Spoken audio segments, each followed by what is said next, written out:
Greetings fellow tank commanders. In this video I'm going to be showing you a game that I played in the Lycan T71. This is a tier 7 American premium light tank with regular matchmaking.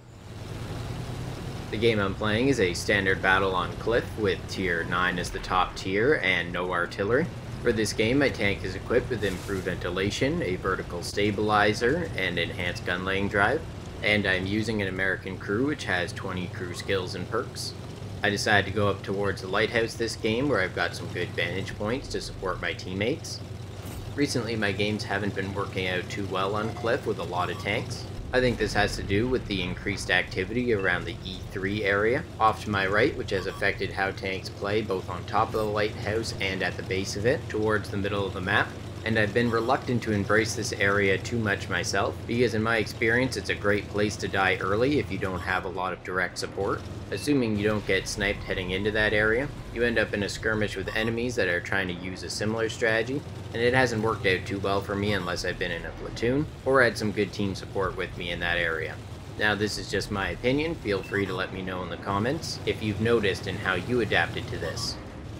For this game though, I'm up by the lighthouse, confronted by an enemy T71, and I've been patiently waiting in this standoff for a reason. My plan was to wait until the enemy supporting that T71 got distracted, and then try to make a move on either them or the T71.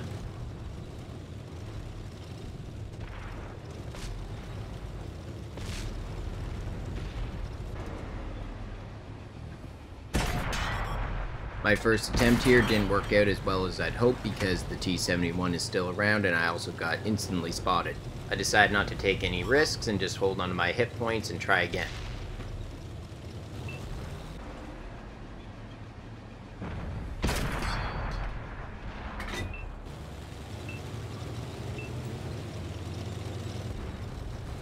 Right where I started, rolling back and forth on this hill.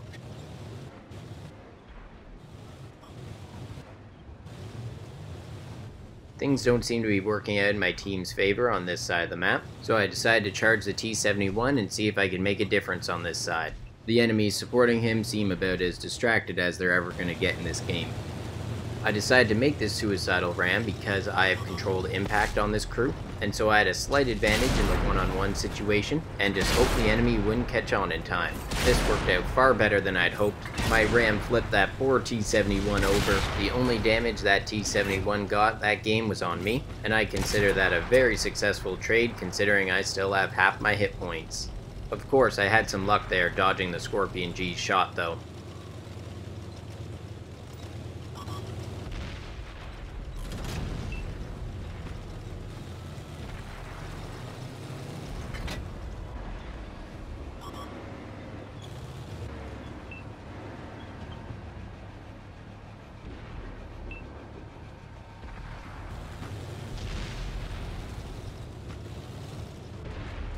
Things have gotten quickly out of hand on the 9 line, so I decided to help my teammates out in the middle of the map, in hopes that if we won that area we could turn our attention towards those enemies on the outside of the map.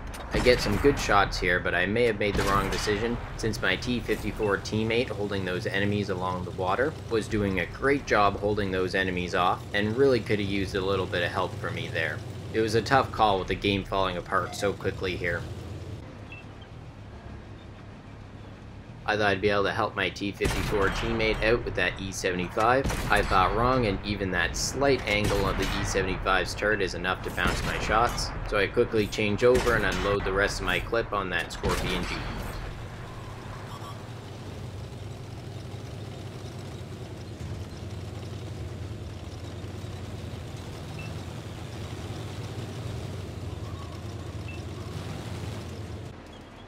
I'm all alone over here now, so I decided to unload this clip on this one enemy that I knew would be distracted.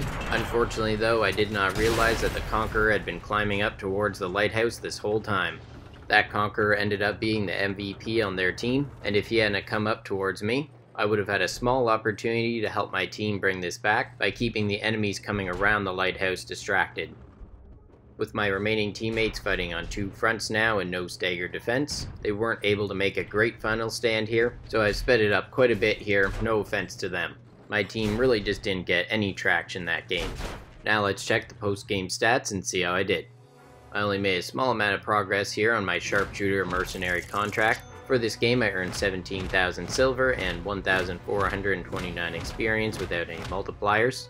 In this game I dealt 2,596 damage and destroyed 2 enemies. Unfortunately this didn't earn me anything epic, but at least I earned 5 points fighting for my academy. I placed at the top of my team, earning a base XP of 794. A great game by the enemy Conqueror, getting almost 5,000 damage. I managed to hit 20 of my 23 shots and penetrate 17 of those. In terms of crew and module damage, I managed to damage the engine and gun in the T71. I injured the driver in the Scorpion G, damaged the ammo rack in the AMX 1390, and damaged the ammo rack in the AMX CDC. Well, that's all for this video. I hope you enjoyed seeing another bad game that some of my subscribers have requested. This game didn't fall apart too fast, so I was able to take some risk and capitalize on a few opportunities when they presented themselves. Stay tuned for more awesome World of Tanks videos.